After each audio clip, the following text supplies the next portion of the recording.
You will not believe what happens to the girl at the end. Make sure to like and subscribe so we can continue writing stories like this one. I would love to hear your thoughts in the comments below. The blizzard's fury. The wind sang a mournful cry, a bone-chilling overture to the approaching tempest. What began as playful flurries mutated into an obliterating white shroud, swallowing the familiar contours of Willow Creek Ranch. The old barn creaked a protest under the gale's assault, timbers groaning with each blast. Inside the main house, Martha Bellwether softly vocalized a tuneless melody as she filled a small bag. Baking ingredients, thread, and Jedediah's beloved peppermints. Humble items, yet essential comforts. A final glance at her mental inventory brought a fleeting smile. Jed had insisted on this trip to town. "You need company, Martha," he'd rumbled, his tone gruff but gentle. "Can't hide out here forever with an old geezer like me." She peered through the window. The snowfall intensified, whirling in a frenzied dance. A tremor skittered down her spine, an unwelcome premonition. She dismissed it as simple jitters. Months had elapsed since her last visit to Willow Creek proper, and the prospect of facing the townsfolk, of enduring curious stares and muted whispers, moistened her palms. Willow Creek thrived on interconnectedness. Deep in Wyoming territory's embrace, it was a place where neighbors aided neighbors, where a shared fence was mended by many hands, and a sick child garnered communal care. The unforgiving land demanded such unity. Survival depended on it. Martha understood this logic, yet felt perpetually on the periphery. Jedediah, bless his soul, had welcomed her without reservation, but the town was another story. She tightened her shawl.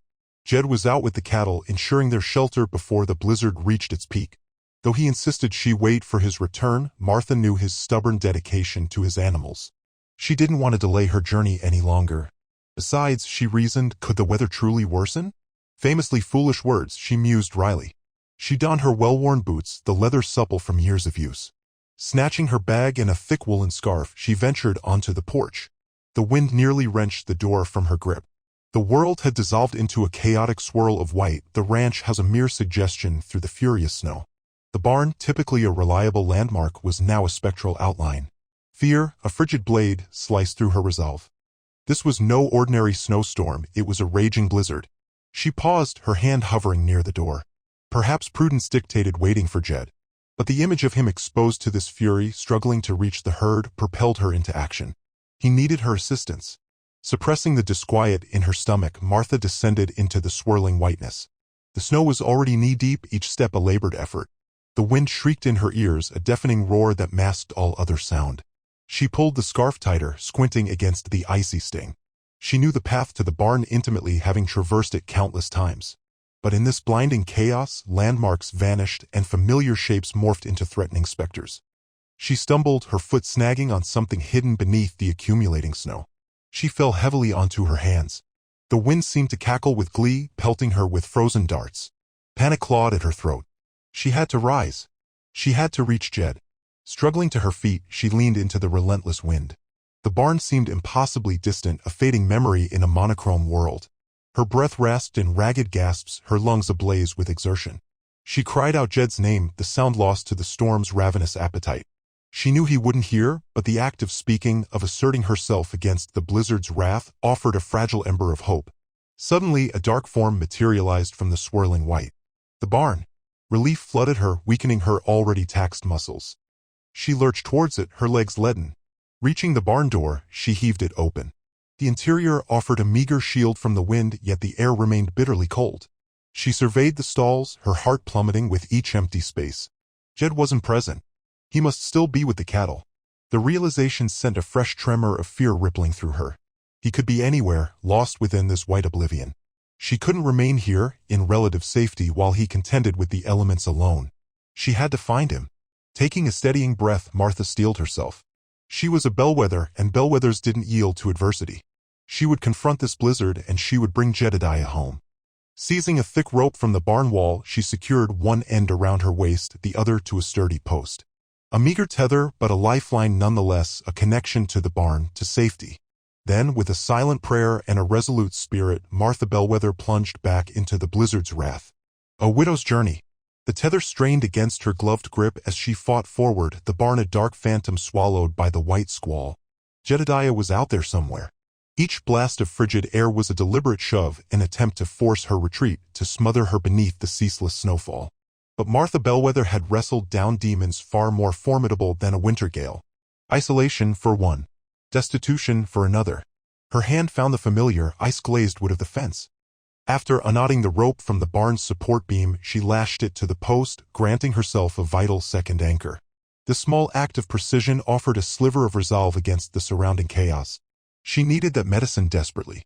Jedediah's cough had become a gravelly dirge in his chest these past weeks, its damp resonance more alarming than she dared reveal. Stubborn as a Missouri mule, he waved off Doc Finley, insisting it was just a touch of winter's chill.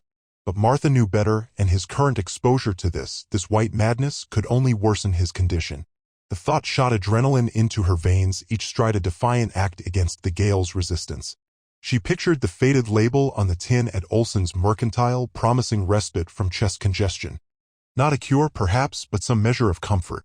Nearing the property line, she detached the rope from the fence and resecured it around her waist. Hardly ideal, but she couldn't afford disorientation in the swirling vortex. Their farm, struggling even in kinder seasons, now tottered precariously on ruin's ledge.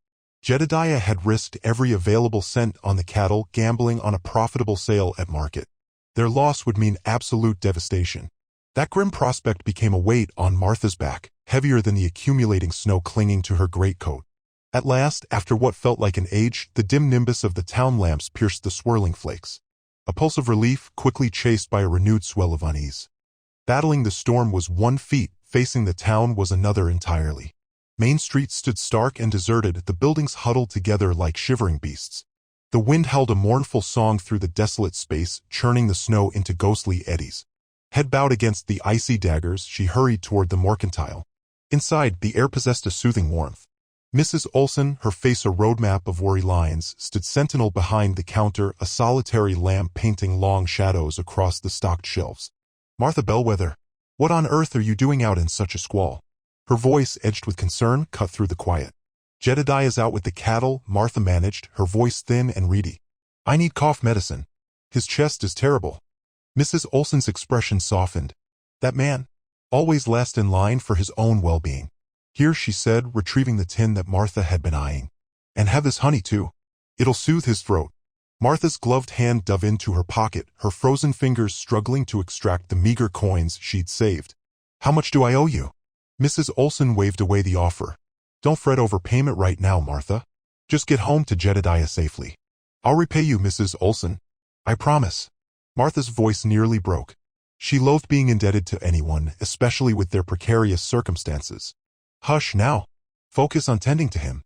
Mrs. Olson's gaze lingered on Martha's face, her expression radiating gentle empathy. "And Martha," she added as Martha turned to leave, "tell Jedediah that Pastor Smith is keeping him in prayer." Martha nodded, a painful knot tightening in her throat. The inherent goodness of the town, so often veiled by gossip and judgment, always caught her by surprise. Outside, the blizzard had redoubled its fury. The wind screamed like a tormented spirit, the snow cascading in thick, opaque waves.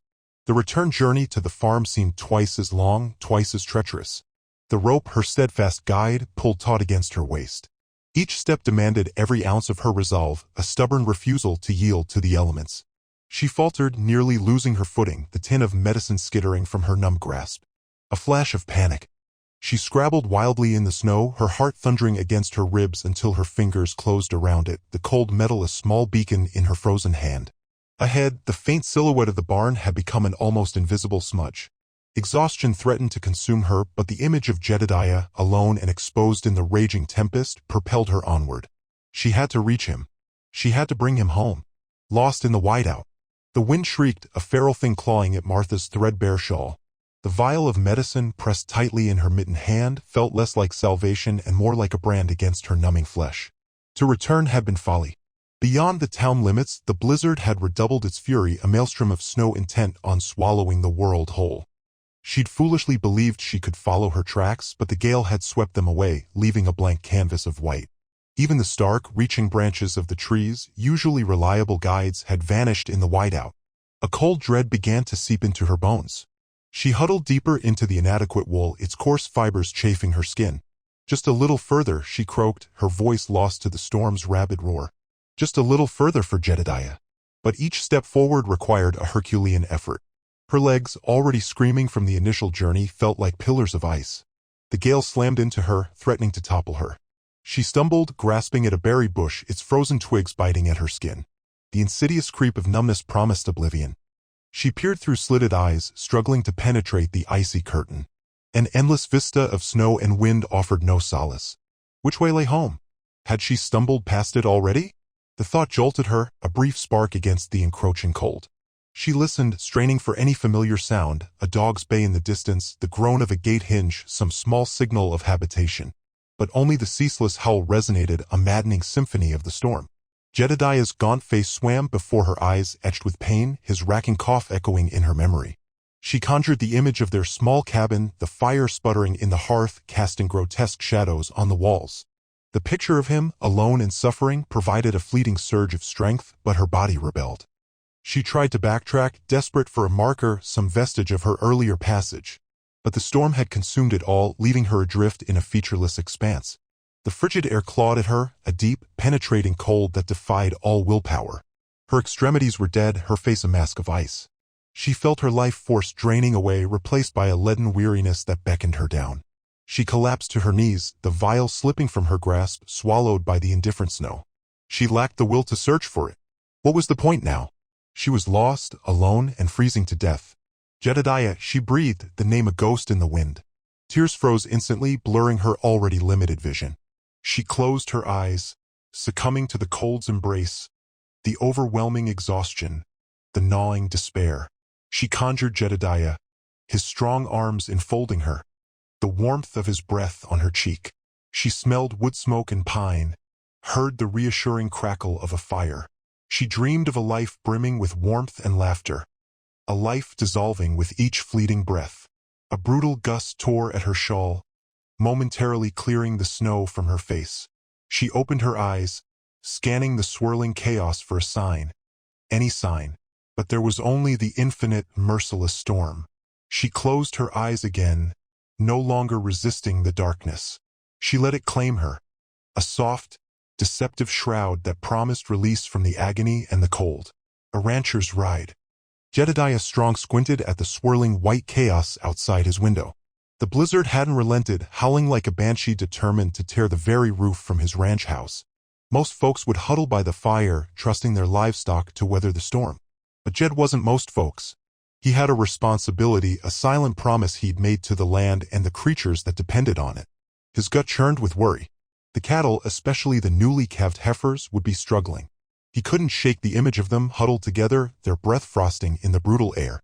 He pictured their flanks caked with ice, their heads bowed against the wind. He tugged his worn wool coat tighter, the familiar scent of lanolin and wood smoke a small comfort. His weathered hands, calloused from years of hard work, fumbled with the buttons. He pulled on his thickest gloves, the leather stiff from disuse. He usually relied on his sheepskin mittens, but these offered a better grip on the reins. The wind clawed at him the moment he opened the door, stealing his breath and stinging his eyes.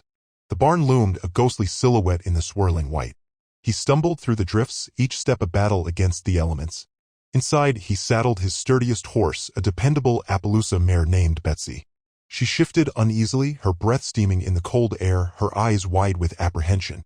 "Easy, girl," he murmured, patting her neck. "Just a quick check. We'll be back before you know it." He led Betsy out into the storm, the wind instantly trying to rip the reins from his grasp. Mounting was a struggle, his legs stiff and aching. He urged Betsy forward, his head bowed against the blast. The world was a blur of white. The familiar landmarks of his ranch had vanished, swallowed by the storm. He relied on Betsy's instincts, trusting her to pick her way through the drifts. He rode towards the south pasture, the area where he'd last seen the herd. As they moved further from the barn, the full force of the blizzard crashed down on them. The wind shrieked in his ears, a constant, deafening roar. Snow plastered his face, blinding him. He tasted the icy grit on his lips. Memories flickered through his mind, unwelcome intrusions in the face of the present danger. Christmases spent alone, the echoing silence of his empty house, the phantom warmth of a hand in his. He hadn't always been alone. There had been a time years ago when he dreamt of a family of children laughing in the yard, of a woman sharing his life. But that dream had withered, choked by loneliness and the unforgiving demands of the ranch. He pushed the thoughts away, focusing on the task at hand. He scanned the swirling white, searching for any sign of the cattle. The silence, broken only by the wind's howl, was unnerving. He strained his ears, listening for the lowing of the herd, the bleating of a calf. Betsy suddenly slowed, her ears twitching. She snorted and shifted her weight, her hooves sinking deeper into the snow. Jed felt a prickle of unease. He followed her gaze, squinting through the swirling flakes. Something was different here. He urged Betsy forward a few more feet. Then he saw it. A dark shape almost completely buried in the snow. It looked wrong. Not like a rock, not like a fallen branch. Dismounting was a challenge, his legs numb with cold.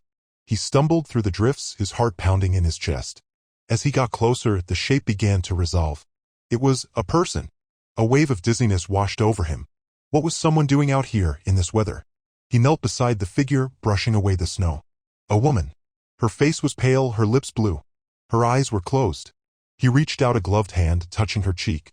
It was cold, deathly cold, but there was still a faint warmth. He had to get her back to the ranch. Now. He scooped her up in his arms, surprised by how light she was. Her body was limp, unresponsive. He struggled to rise, his legs shaking with the effort.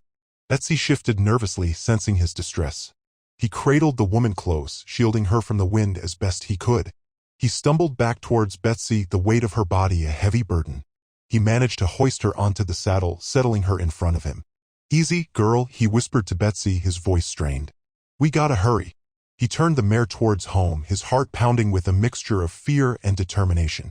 He didn't know who this woman was or how she'd ended up out here in the blizzard. But he knew one thing, he wasn't going to let her die. Discovery in the Snowdrift. Buck, usually reliable as dawn, balked, planting his hooves with the obstinacy of a seasoned mule. Jed sighed, a low, coaxing sound lost in the rising wind. "Come on, you old goat. Time's wasting." But the gelding remained immobile, ears flicking nervously, a soft rumble vibrating in his broad chest. The wind shrieked through the mountain pass, a frigid lament, and driven snow needled Jed's face, obscuring the already fading light. "What is it, fella?" He leaned forward, stroking the thick, winter coat of Buck's neck. A disquiet, not his own, prickled at his nape. Buck shifted, nudging Jed's thigh, then pawed at a snowdrift that had grown alarmingly to their right. Initial irritation gave way to a cold fist clenching in Jed's stomach. He dismounted, instantly battling the gale that tried to tear him from Buck's side. He waded towards the snowbank, flakes stinging his eyes. He strained his vision, the blizzard a white curtain blurring everything. Then he made it out. A shadowy form nearly consumed by the snow, a muted hint of color defying the monochrome landscape. His pulse hammered. He lunged forward, digging with numb fingers, a desperate excavation. A face surfaced, deathly pale, framed by dark hair plastered with ice. Jed's breath hitched. A woman. He recognized her, a fleeting recollection from town. Bellwether. Martha Bellwether, the widow. Her skin held the frigidity of the grave, her lips a bloodless blue. He sought a pulse at her throat, a frantic quest for any sign. A faint flutter, almost non-existent, yet undeniably there. A ghost of life against the encroaching dark. "Martha," he yelled, but the wind devoured his cry. He scooped her up, surprised by her weightlessness, like rescuing a frozen sparrow. The storm raged, a furious onslaught intent on ending her. He staggered back to Buck, his muscles screaming. Somehow he hoisted Martha onto the horse, securing her as best he could. He tore off his heavy sheepskin coat, enveloping her shivering body, oblivious to the icy claws now tearing at him. "Hang on, Martha," he rasped, his voice strained. "Just hold on tight." He remounted, his movements clumsy with urgency and the encroaching frostbite. He steered Buck back the way they had come, the wind a relentless bully shoving against them. The ranch seemed an impossible distance, a faint promise of warmth and sanctuary in the blinding white void. Jed risked glances at Martha, her face hidden in the sheepskin. He couldn't detect a pulse anymore, but giving up was not an option. He had to get her back, he had to try. Each step was a monumental struggle. The snow deepened, Buck's hooves sinking ever lower. The wind howled, obliterating the horizon. Jed's hands were senseless, his face an unfeeling mask. Yet he persevered, fueled by a raw instinct to safeguard the fragile existence he carried. He recalled his solitude, the dull ache in his chest that had become a constant companion. Now, cradling Martha, even unconscious and close to death, that emptiness felt different, infused with a desperate hope, an unwavering resolve. The dim glow of the ranch house windows finally materialized in the distance, a beacon in the swirling abyss. He goaded Buck onward, a silent plea escaping his frozen lips. He had to get her inside. He had to save her. The barn emerged from the swirling snow, a stark silhouette against the white canvas. Jed dismounted, his legs unsteady and weak. He carefully lifted Martha from Buck's back, cradling her like precious cargo, and stumbled towards the house, each step a torment. He kicked at the door, bellowing for Silas, the hired hand, but his voice was lost in the tempest. He kicked again, with greater force, until the door finally groaned open. He lurched inside, the relative warmth a jarring sensation. He laid Martha gently on the thick rug before the hearth, her face a stark white mask. The gravity of the situation slammed into him. He had to act. He tore off his frozen gloves, his fingers thick and uncooperative. He knelt beside Martha, his heart a frantic drum against his ribs. He knew nothing of medicine, but inaction was not an option. He had to do something. Anything. The fire snapped and hissed, casting dancing shadows on her still features. Jed studied her, the faint lines etched around her eyes, the gentle curve of her mouth. He barely knew her, but in that moment, as he fought to preserve her life, she felt vital. He began to rub her hands, chafing them vigorously in an attempt to restore warmth. Her skin remained frigid, unresponsive. He looked around wildly, searching for anything that could assist. Blankets, hot water, anything to combat the relentless cold. He yelled for Silas again, his voice ragged with desperation. The house remained silent, save for the keening wind and the fire's lively dance. He was alone. He was all she had. A warm hearth and a helping hand. The cabin felt small with Martha inside, every corner suddenly occupied by the urgency of her situation. Jed wrestled her sodden clothes off, the icy fabric stiff against his numb fingers. He wrapped her in a thick, dry blanket pilfered from his own bed, his movements clumsy but earnest. He needed help. He considered braving the storm again, riding to the nearest ranch, but the thought of leaving Martha alone, even for a moment, was unbearable. There was only one other option. He grabbed his heavy coat and hat and plunged back into the swirling white chaos. Agnes Plummer lived a mile south. A widow herself with hands that knew the language of healing. He prayed she was home. The wind howled in his ears, mocking his hope, but he pressed on, Buck leading the way, his head low against the blizzard. He found Agnes's small cottage cloaked in snow, a single lamp glowing warmly in the window. He hammered on the door, the sound muffled by the storm, until finally, it creaked open. Agnes, her face etched with concern, pulled him inside. Jedediah? What in tarnation? It's Martha Bellwether, he gasped, struggling to catch his breath. I found her near frozen. I need your help, Agnes. Please. Agnes didn't hesitate. She grabbed her medical bag, already packed with remedies and bombs, and wrapped herself in her warmest shawl. Let's go, she said, her voice firm. Back at the cabin, Agnes took charge. While Jed stoked the fire, feeding it logs until the hearth roared, Agnes examined Martha, her touch gentle but practiced. She listened to her faint heartbeat, felt for a pulse, and frowned. She's got a fever, she announced grimly. And frostbite. We need to warm her up slowly, Jedediah. No sudden changes. They worked in tandem, a silent understanding passing between them. Jed heated water on the stove while Agnes prepared warm compresses. They bathed Martha's face and hands, murmuring words of encouragement, their voices a comforting counterpoint to the howling wind outside. Hours crawled by. The fire crackled, casting dancing shadows on the walls. Agnes spoon-fed Martha small sips of broth, coaxing her to swallow. Slowly, imperceptibly, Martha's color began to return. Finally, a flicker of recognition sparked in her eyes. She groaned softly, her lips moving. Easy, child, Agnes soothed, wiping her brow with a cool cloth. You're safe now. You're with friends.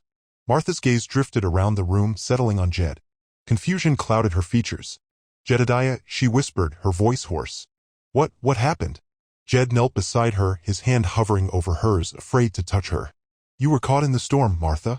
I found you. You're safe now. Tears welled in Martha's eyes. The cattle, she murmured. I was trying to help them. Agnes squeezed her hand. Hush now. Don't worry about the cattle. Just rest. Martha closed her eyes, exhaustion pulling her under. Agnes turned to Jed, her expression grave. She's weak, Jedediah. We need to keep her warm and fed. And pray that fever breaks. The blizzard raged on, but inside the small cabin, a fragile warmth bloomed. The fire burned bright, fueled by Jed's determination and Agnes's unwavering care. They sat vigil through the night, watching over Martha, two souls united by a shared purpose to save a life. As dawn approached, painting the sky in hues of gray and pink, Martha stirred again. This time, her eyes were clearer, her voice stronger. "Thank you," she whispered, looking at Jed. "Thank you for saving me." Jed swallowed hard, unable to speak. He simply nodded, his heart overflowing with a mixture of relief and something else, something he couldn't quite name. Agnes patted his arm. "Don't you worry, Martha. Jedediah here is a good man. He'll take care of you." And in that moment, surrounded by the warmth of the fire and the kindness of strangers, Martha Bellwether felt a flicker of hope ignite within her, a fragile ember against the storm. Debts and discoveries. A feeble winter sun, a mere ghost of its summer brilliance, seeped through the window, laying a pale square on the scuffed floorboards. Martha, bolstered by pillows in Agnes's guest bed, observed her hostess coaxing the supple dough, hands telling tales of seasons spent nurturing the soil. The yeasty fragrance permeated the small dwelling, a comforting shield against the wind's mournful cry. "Ought to be resting, child," Agnes murmured, her voice a low rasp of concern. "Not watching an old woman work." "Restless is more like it," Martha admitted, shifting against the pillows. "And utterly useless. Anything at all I can do?" Agnes paused, considering. "Those herbs need sorting. Before I pack 'em away proper." She indicated a brimming basket redolent with dried flora. With care, Martha swung her legs down, a dizzy spell momentarily clouding her vision. She waited for it to subside, then shuffled toward the basket. Aromatic waves of lavender, chamomile, and sage enveloped her, familiar and calming. As she gently separated the sprigs, she unearthed a nearly skeletal stem of rosemary tucked away at the bottom. She set it aside, a pang of memory, her own garden's thriving rosemary bush. It sent a constant whisper of sunnier times. A light rap sounded on the door. Jedediah entered, concern etched deeply into his weathered face. "How are you feeling today, Martha?" "Better, thank you, Jedediah. Agnes is a miracle worker." He nodded, his gaze softening as it rested on her. "Good to hear. Brought fresh milk and eggs." He set the basket on the rough-hewn table. "And managed to round up some more of your cattle. They're huddled together in the south pasture. Seems they weathered the storm okay." "Oh, Jedediah, you shouldn't have," Martha breathed, her voice thick with gratitude. "You've already done so much." Before he could respond, the clatter of hooves on the frozen earth shattered the quiet. A moment later, a man, tall and lean with meticulously slicked-back hair and a precisely trimmed mustache, filled the doorway, his presence immediately dominating the confined space. He sported a dark, expensive overcoat and clutched a polished leather briefcase. "Good morning, ladies," he announced, his voice a smooth, almost cloying syrup. "And good morning to you, sir. Silas Blackwood, representing First Mercantile Bank. I believe I'm looking for a Mrs. Martha Bellwether." Color drained from Martha's face. I am Martha Bellwether." A predatory smile bloomed on Silas Blackwood's face, a chilling glint in his eye. "Excellent. I'm here regarding the outstanding mortgage on your property." The very air in the cabin seemed to congeal. Jed's jaw tightened, a protective instinct surging through him as he moved closer to Martha. Agnes, her expression hardening, stilled her kneading. I know the payments are past due," Martha managed, her voice barely audible. "My husband, yes, well, the bank is not entirely insensitive to your situation, Mrs. Bellwether," Silas interjected, his tone coated in false sympathy. "However, the debt remains. Unless the full balance is settled within 30 days, the bank will be left with no alternative but to initiate foreclosure proceedings." He snapped open his briefcase and produced a sheaf of papers with a practiced flourish. "Here are the relevant documents. I trust you'll find everything in order." He deposited the documents on the table. Jed seized the papers, his eyes darting across the columns of figures. The sum was astronomical. He knew Martha couldn't possibly meet it, not after the storm's devastation. A wave of resentment washed over him towards Blackwood, who stood there like a carrion bird awaiting its feast. "Surely there's some recourse," Jed asserted, his voice a low rumble. "An extension, perhaps?" Blackwood's shoulders lifted in a dismissive shrug. "The bank is always prepared to explore options. Perhaps Mrs. Bellwether possesses some other assets she might offer as collateral? Or perhaps she could acquire a benefactor." He directed a pointed glance at Jed. Shame prickled Martha's skin, she averted her gaze. She had failed. Failed her husband's memory, her farm, herself. Jed saw the burgeoning despair in her eyes, the fragile strength she displayed despite it all, and something long dormant within him stirred. He had always been a loner, comfortable in his solitude and the quiet rhythm of the land. But witnessing Martha's vulnerability, her quiet dignity in the face of ruin, ignited a protective flame. He couldn't bear to watch her lose everything. "I'll help her," Jed declared, his voice ringing with newfound resolve. "I'll settle the debt. Surprise flickered across Blackwood's face, quickly masked by suspicion. You, sir? Are you certain you fully comprehend the sum involved? I do, Jed responded, meeting Blackwood's gaze without wavering. I'll sell some of my herd. I'll do what I must. Disbelief and burgeoning hope shone in Martha's eyes as she gazed at Jed. Jedediah, you can't. It's far too much. I won't allow it. It's all right, Martha, Jed reassured, his tone gentle yet firm. We'll manage it. Together. He reached for her hand, his touch sending a surprising wave of warmth through her. In that instant, he understood his life had irrevocably altered. He had stumbled upon something worth fighting for, something worth shielding. And he vowed silently to never let her down. A secret act of kindness. The foreclosure notice, a grim harbinger, lay discarded on the table, its edges softened where Martha's fingers had worried them. Her eyes, vacant with shock, struggled to decipher the stark black letters. Across the room, Jed's gut twisted at the sight of her devastation. The joy he so cherished in her was now veiled by despair. He'd made a vow, a silent pledge to shield her, and he wouldn't break it. Dawn painted the snow-laden fields in hues of rose and gold as Jed harnessed his team. A frigid wind whipped at his face as he steered the sleigh toward town. At First Mercantile Bank, he found Silas Blackwood, a man whose obsequious manner barely concealed the rapacity in his heart. Jed kept his voice even, his gaze direct. I understand Mrs. Bellwether holds a note here. Blackwood's smile thinned. Indeed, and a dangerously overdue one. Jed set down a hefty pouch, the clink of gold silencing the room. I'm here to resolve it. In full. Blackwood's eyes, gleaming with sudden avarice, devoured the pouch. Calculating, he weighed it in his palm. Well, now, this is fortuitous. I'll prepare the release at once. Relief, potent and pure, flooded Jed as he signed the documents. He kept his intentions secret, savoring the prospect of surprising her.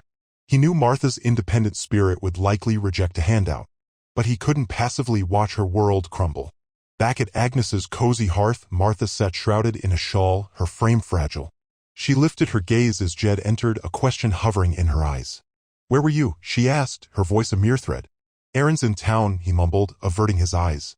Agnes needed staples. He couldn't yet confess his act of covert rescue. He yearned to witness the effulgence of her gratitude firsthand. The revelation arrived unexpectedly. A few days later, a missive bearing the unmistakable imprint of First Mercantile Bank landed on Martha's lap. Agnes, her brow knitted with apprehension, passed it to her.